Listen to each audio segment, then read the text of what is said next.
Sebelumnya perkenalin, nama aku Dila Syara Nur Fitri. Aku dari Universitas Lampung, jurusan Pendidikan Dokter angkatan 2021.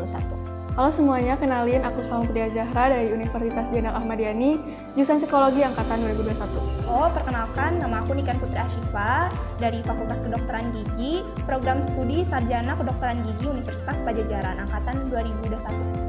Oke, halo Radupat, kenalin nama aku Ajeng Dela Hapsari, biasa dipanggil Dela. Aku dari Sekolah Farmasi di Institut Teknologi Bandung, angkatan 2021. Jurusan yang aku ambil itu pendidikan dokter, jadi kurang lebih ini tuh jurusan yang dia mempelajari bidang ilmu kesehatan, kayak gimana caranya kita buat menjaga kesehatan, cara pencegahan penyakit, sampai cara ngobatin penyakitnya itu sendiri. Jurusan ini lebih fokus ke kesehatan mental sama perilaku manusia. Oke, jadi aku sekarang sedang menempuh sarjana kedokteran gigi. Jadi pada dasarnya kita tentu saja belajar ilmu kedokteran gigi, tapi ilmu kedokteran gigi itu apa sih? Ilmu kedokteran gigi itu adalah ilmu yang mempelajari kesehatan, perawatan, dan juga pencegahan penyakit-penyakit atau kelainan pada gigi dan mulut manusia, baik dengan prosedur bedah maupun non-bedah. Oke, jadi jurusan yang aku ambil sekarang itu adalah farmasi. Jadi di farmasi ini kita bakal belajar mengenai obat-obatan. Dan sebetulnya bukan obat-obatan aja, fokusnya itu lebih ke sediaan farmasi. Nah, sediaan farmasi ini tuh banyak jenisnya. Contohnya kayak obat-obatan, alat kesehatan, kosmetik misalnya yang selalu kalian pakai hari-hari ini, dan masih banyak lagi. Banyak ya sebenarnya, cuma karena aku masih baru semester 1, jadi kayak di awal-awal sih baru belajar basic ya. Kita kayak ngulang materi-materi biologi SMA, kayak biomedik, kimia medik, biokimia, ada bioetik juga. Mungkin nanti kayak lebih ke depannya pelajaran yang lebih kental ke kedokteran itu kayak anatomi, fisiologi, histologi, farmakologi, farmasi, dan masih banyak lagi sih. Sebenarnya banyak, ada biopsikologi, kesehatan mental, sama kalau di jurusan aku tuh karena Universitas Jenderal Ahmad Yani ada psikologi militer, tapi karena aku masih semester 1 jadi masih pengenalan dasar. Oke, pembelajaran yang menjadikan kedokteran gigi itu beda dengan jurusan-jurusan lain itu sebenarnya adalah porsi dari teori sama praktikumnya ya. Kalau dari kedokteran gigi sendiri, praktikumnya itu hampir seimbang dengan teori. Dan tentu saja karena dokter gigi itu sangat erat kaitannya dengan keterampilan tangan gitu ya. Di situ kita belajar skills lab dan benar-benar dipush sama dosen-dosen kita yang merupakan dokter-dokter gigi hebat untuk menguasai skills lab tersebut. Nah, buat teorinya sendiri, karena saya masih semester 1, jadi sebenarnya nggak jauh beda gitu sama anak kedokteran umum. Ada anatomi, histologi, ada fisiologi manusia, tapi untuk kami sendiri lebih difokuskan kepada area kepala, area leher, dan tentu saja oral atau gigi dan mulut. Oke, yang bakal dipelajarin ya, sebenarnya banyak banget ya. Seperti yang udah aku bilang tadi, kita bakal belajar tentang cara ngeracik obat, lalu cara penyediaan obat yang baik bagaimana, lalu bagaimana obat bisa sampai ke masyarakat. Lalu juga kita belajar mengenai manajemen farmasi, ada farmakoekonomi juga. Pokoknya banyak banget deh, teman-teman bakal ngerasain itu nanti kalau misalkan udah masuk ke farmasi.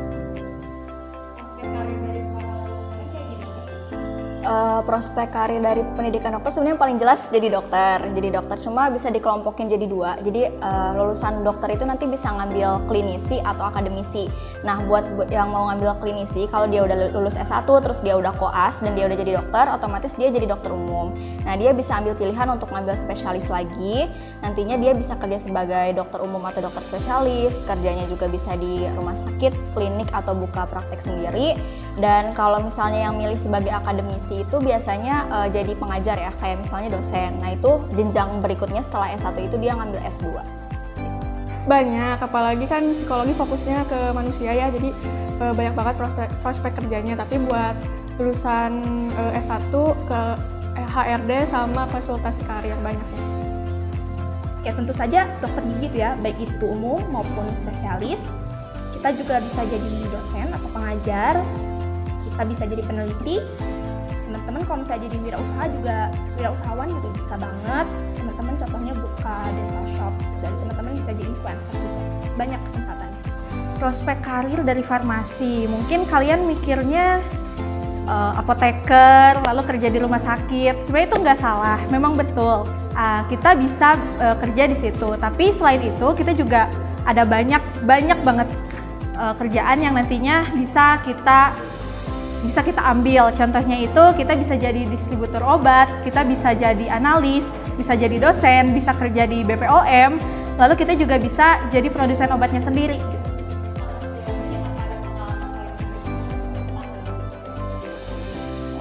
Sebenarnya jujur kalau pengalaman menarik itu belum terlalu banyak karena aku sendiri selama 1 semester ini ngejalanin perkuliahannya online di rumah.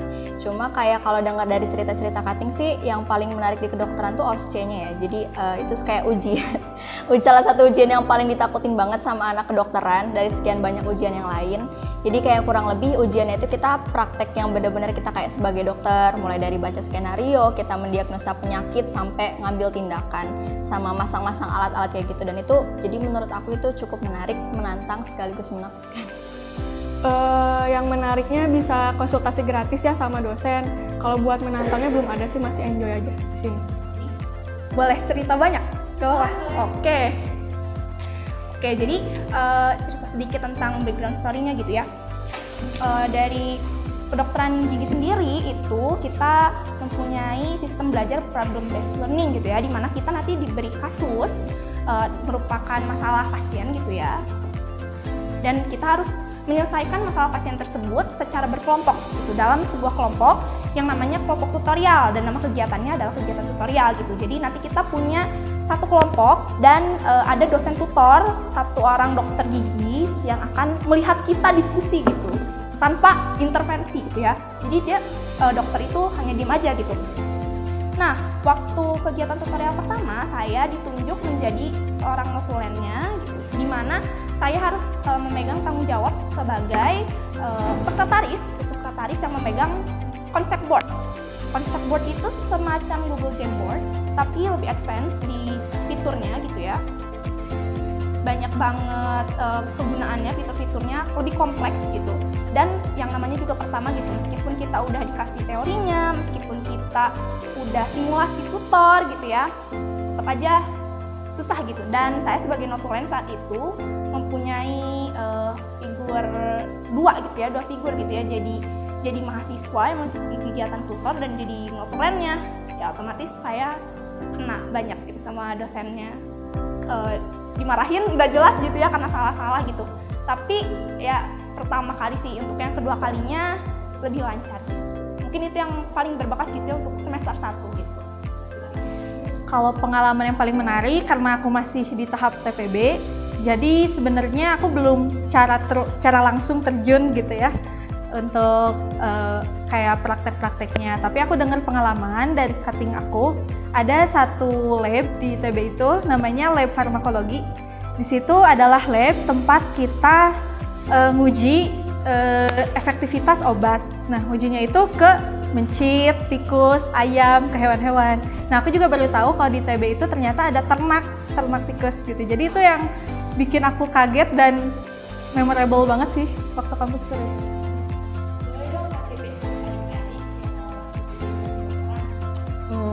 Tipsnya, jadi kalau buat adik-adik yang emang pengen ngambil jurusan kedokteran itu, yang pertama menurut aku sendiri sarannya itu harus sungguh-sungguh, jadi konsisten gitu. Karena kan orang tahu ya kalau jurusan kedokteran itu jurusan paling ketat, saingannya banyak, peluangnya juga nggak banyak. Tapi kalau emang sudah di awal memutuskan untuk masuk kedokteran, ya apapun nanti kesulitan yang dihadapin ya terus aja lanjut menurut aku. Kan kadang kalau drama UTBK tuh tiba-tiba kayak try out sebelum hari UTBK-nya tiba-tiba turun banget nih skornya. Kadang tiba-tiba jadi ada yang mundur nih, nggak mau ngambil kedokteran. Nah kalau saran dari aku jangan maju mundur, tapi benar-benar sungguh-sungguh gitu. Terus yang kedua, belajar yang giat pastinya, terutama buat adik-adik yang pengen masuk kedokteran lewat jalur UTBK. Kalian itu sebenarnya kalau saran dari aku sendiri berdasarkan pengalaman, nggak perlu menguasai semuanya karena emang UTBK apalagi khususnya IPA itu kan emang susah ya dan banyak juga materinya. Jadi adik-adik mungkin bisa kuatin di TPS-nya dan di TKA-nya itu lebih dalamin lagi biologi sama kimianya.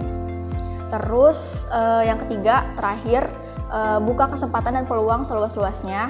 Maksudnya itu jadi kalau adik-adik pengen ngambil kedokteran itu kalau bisa jangan cuma nargetin univ-univ ternama aja, kayak misalkan UI, Unpad, UGM, Undip ataupun univ-univ top lainnya.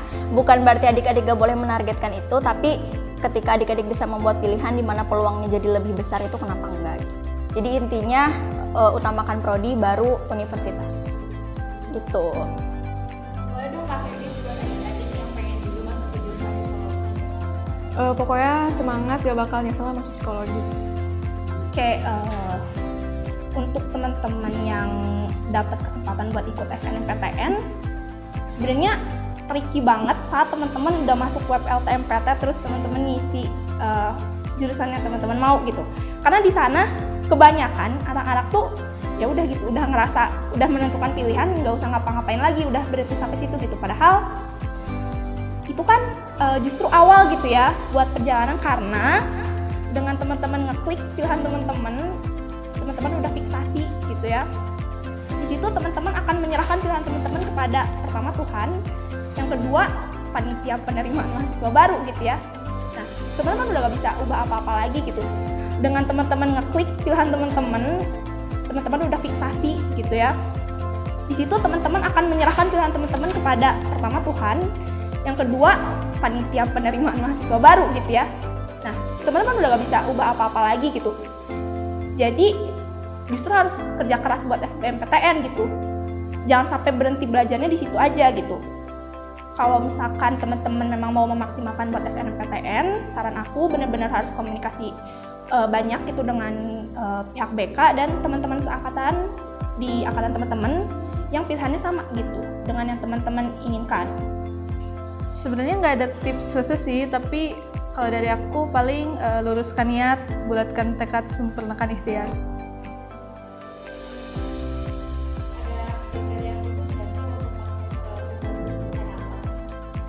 Karena kedokteran ini ada di rumpun kesehatan, sebenarnya kriteria khususnya itu menurut aku pribadi orangnya itu harus siap untuk belajar seumur hidup. Karena kan ketika udah lulus nih, udah wisuda atau udah ngejalanin pekerjaan sebagai suatu profesi, itu tuh bukan berarti kita berhenti belajar, karena ilmu pengetahuan itu kan terus berkembang ya, terutama kesehatan. Jadi harus siap belajar seumur hidup atau dikenalnya tuh lifelong learning.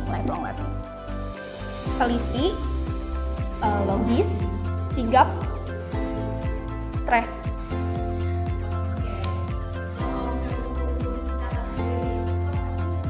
Rumpun, kalau rumpun itu kan artinya kumpulan ya.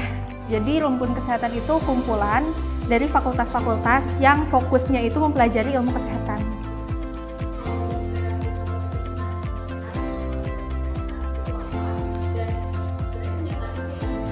Kalau stigma yang aku dengar ya khususnya di farmasi gitu, isinya itu anak cewek semua. Dan nggak salah, anjir, itu bener. Jadi hampir 90% itu isinya cewek semua. Tapi ada kok cowoknya. Dan mungkin stereotip yang paling banyak diomongin juga kayaknya anak-anak rumpun kesehatan pada ambis-ambis ya. Sebenarnya benar juga sih.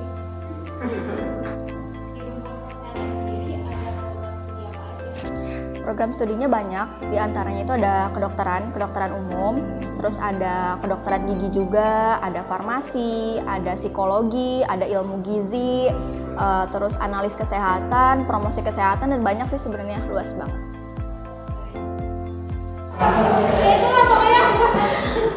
Buat adik-adik 24 khususnya, kalau pesan dari aku semangat terus. Mungkin kalian sering dengar kayak kuliah kedokteran itu mahal, susah, saingannya banyak, susah, kuliahnya juga lama. Tapi ya bukan berarti kalian gak bisa gitu, karena menurut Teteh sendiri kesempatan itu pasti terbuka buat siapapun yang mau berusaha. Jadi apapun mimpi yang kalian punya, silahkan kalian perjuangkan sampai kalian bisa raih itu.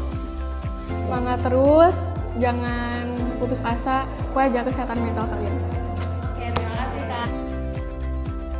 Semangat, awal-awal memang gimana ya, mungkin kalau masa-masa teman-teman proses masuk gitu ya, pasti bakal ada yang namanya clash gitu sama orang tua.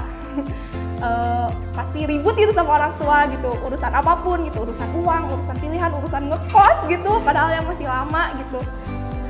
Jadi benar-benar ya wajar gitu, nggak terhindarkan, susah, tapi harus cepat-cepat baikan ya, karena ya gitu. Uang kuliah kan masih dari orang tua gitu. Kecuali kerja gitu. Ya. Oke, gitu. Untuk adik-adik yang mau masuk ke jurusan farmasi, ayo masuk aja, jangan takut. Karena aku awalnya juga kayak apa gitu farmasi, nantinya kerjanya paling jadi apoteker. Ternyata enggak guys, itu salah besar. Banyak banget nanti prospek kerja yang bisa kalian coba. Dan ayo masuk farmasi biar nanti ketemu aku.